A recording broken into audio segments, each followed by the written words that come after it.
नमस्कार मित्र आणि मैत्रिणींनो. 3 ऑक्टोबर साठी मार्केट कशा पद्धतीने काम करेल याबद्दल आपल्याला आज डिस्कस करायचं आहे. तर 1 ऑक्टोबर साठी आपण ज्याप्रमाणे डिस्कशन केलं होतं, की मार्केटचे सेंटिमेंट आपण जर वीकली टाईम फ्रेमवरती पाहिले, तर वीकली टाईम फ्रेमवरती आपण हे एनालिसिस केलं होतं, की मार्केटला एक छानसा सपोर्ट काही मे मंथ पासून आपल्याला इथे पाहायला मिळत आहे. आणि तो 1 ऑक्टोबर रोजी आपल्याला थोडाफार सस्टेन झालेला पाहायला मिळू शकतो. ठीक आहे. परंतु 2 ऑक्टोबरला गांधी जयंती होती, त्याची सुट्टी होती. आता 3 ऑक्टोबरला मार्केट कशा पद्धतीने रिएक्ट करू शकतं, हे आपल्याला थोडंसं अनालिसिस करून घेणं आवश्यक आहे. तर पहिल्यांदा आपल्याला समजावून घेणं गरजेचं आहे, की टेक्निकल अनालिसिसनुसार मार्केट कशा पद्धतीने रिएक्ट करतंय आणि त्यानंतर आपण डेटा अनालिसिस म्हणजे ऑप्शनच्या रिलेटेड डिस्कशन करूया. तर 3 ऑक्टोबर रोजी मार्केट कुठे जाऊ शकतं याबद्दल जर आधी डिस्कशन करायचं असेल, तर प्रिव्हियसली मार्केटने कोणत्या लेव्हलच्या आसपास मॅक्सिमम रेझिस्टन्स घेतलेले आहेत, हे डिस्कस करावं लागेल. या आधीच्या लेक्चर्समध्ये जसं सांगितलं होतं, की मार्केटने 25,200 ते 250च्या आसपास बऱ्यापैकी रेझिस्टन्स घेतलेले आहेत आणि तिथून मार्केटने बरेच वेळा डाउन ट्रेंड कंटिन्यू केला होता.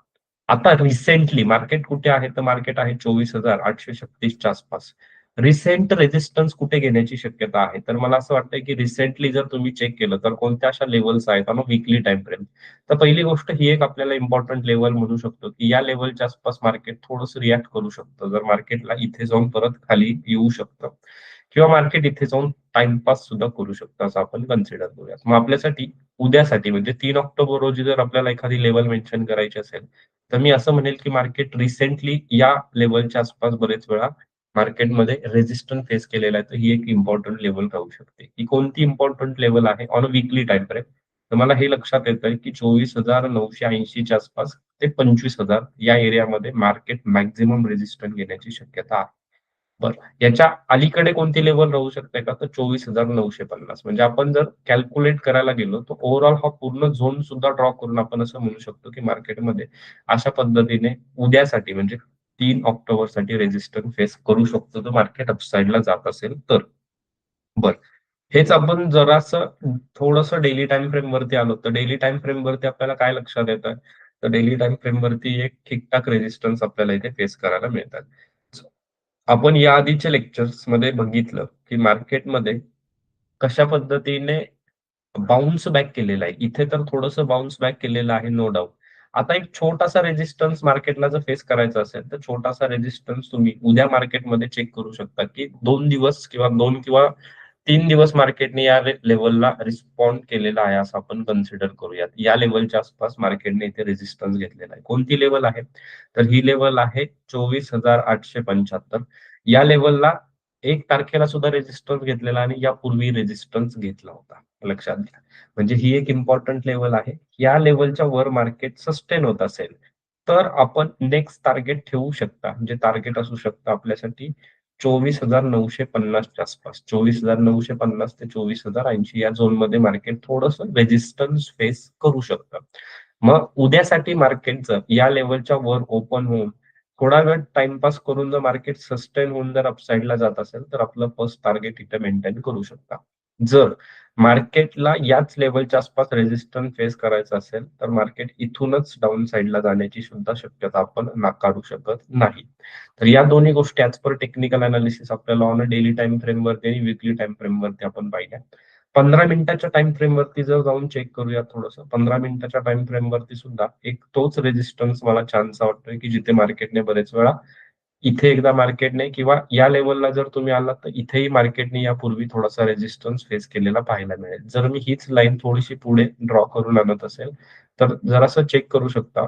याच लेव्हलच्या आसपास मार्केटने बरेच वेळा रेझिस्टन्स फेस केलेला आहे. म्हणजे काय? तर उद्यासाठी सर्वात इम्पोर्टंट लेव्हल असणार आहे आपली 24,880 च्या आसपासची लेव्हल असेल. ही लेव्हल ब्रेक केल्यानंतर प्रोबॅबिलिटी राहू शकते, की 900च्या आसपास मार्केट 950च्या आसपास मार्केट जाऊ शकतं. बरं. हे टेक्निकल अनालिसिस नुसार झालं. आता आपल्याला याचा डेटा अनालिसिस चेक करणं गरजेचं आहे. जर डेटा अनालिसिस पाहायचं असेल, तर आपण ऑप्शन चेन चेक करूया. आपल्या अभ्यासानुसार आपण असं म्हणतो, की मार्केटमध्ये जे पुट सेलर आहेत, ते मार्केटला एक प्रकारे सपोर्ट करत असतात आणि मार्केटचे जे आउट ऑफ द मनीचे कॉल सेलर असतात, हे मार्केटला रेझिस्टन्स फेस म्हणू शकतो क्रिएट करत असतात. सध्या मार्केट कोणत्या लेव्हलच्या आसपास आहे? तर मार्केट आता आहे 24,850 च्या आसपास. 24,850 हे आपली आता ॲट द मनी कन्सिडर करूयात प्राइस.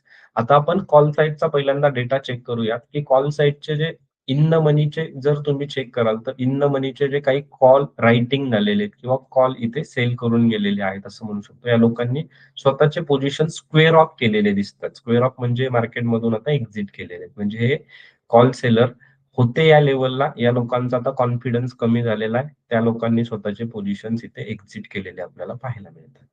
आता आपल्याला इम्पोर्टंट लेव्हल कोणते असू शकतात, की मार्केटला रेझिस्टन्स फेस करू शकतो. जर तुम्ही बघाल तर इम्पोर्टंट लेव्हल 24,900 परंतु तिथे विशेष काही पोझिशन्स ॲड झालेल्या नाहीयेत. म्हणजे ही महत्त्वाची लेव्हल आहे का? मेजर रेझिस्टन्स फेस करू शकता का मार्केट? तर नाही. मला असं वाटतं, की मार्केटमध्ये जो छोटासा रेझिस्टन्स आहे तो 24,950 ते सगळ्यात जास्त कॉन्ट्रॅक्ट जिथे झालेले आहेत ते 25,000. म्हणजे आपल्याला हा एक एरिया असं म्हणता येईल, की थोडासा सेलरचा एरिया राहू शकतो 3 तारखेसाठी. ठीक आहे. याच्या व्यतिरिक्त जर आपण सपोर्टचं एनालिसिस केलं, तर सपोर्टला सगळ्यात जास्त क्वांटिटी चेंज इन ओवायमध्ये कुठे झालेली दिसते, तर चेंज इन ओवायमध्ये आपल्याला पाहायला मिळतंय, की 24,800 हा एक छानसा सपोर्ट मार्केटला तुम्हाला पाहायला मिळेल. याच्या व्यतिरिक्त अजून एक छोटासा म्हणू शकतो, की अजून चांगला त्याच्यापेक्षा म्हणता येईल. कारण जर ओवाय बघायला गेलात, तर तुम्ही ओव्हरऑल ओवाय जरा जास्त आहे. तर इथे छानसा सपोर्ट जर पाहायचा असेल, तर 24,700 हा एक चांगला सपोर्ट मार्केटला मी कन्सिडर करेन. आता दोन्ही प्रोबॅबिलिटीज जर आपण एनालिसिस केला, तर मार्केटमध्ये ओव्हरऑल मला असं वाटतंय, की 800च्या आसपास जर चांगला सपोर्ट आहे, तर मार्केटला वर जाणं अपेक्षित आहे. आणि वर जायचं असेल, तर 950च्या आसपास रेझिस्टन्स फेस करू शकतं. आता जर मार्केट 800च्या खाली गेलं, तर तुम्ही थोड्याच क्वांटिटी सोबत मार्केटमध्ये पुट बाय करणं बेटर राहू शकतं. जास्त क्वांटिटी तुम्हाला कुठे ॲड करायची आहे, तर 24,700च्या खाली मेजर क्वांटिटी पुटसाठी बाय करणं बेटर राहील. म्हणजे मार्केट जर उद्या पडायला लागलं, तर 700 पर्यंत मेजर क्वांटिटी आपल्याला ॲड करायचे नाहीत. आय होप सो हे सर्वांच्या लक्षात आलं असेल आणि हे सगळ्यांच्या ट्रेडिंग करत असताना कामासाठी येऊ शकतं. तर सर्वांनी चॅनलला सबस्क्राईब करा, लाईक करा आणि आवडलं असेल तर अजून लोकांना सुद्धा शेअर करा. Thank you.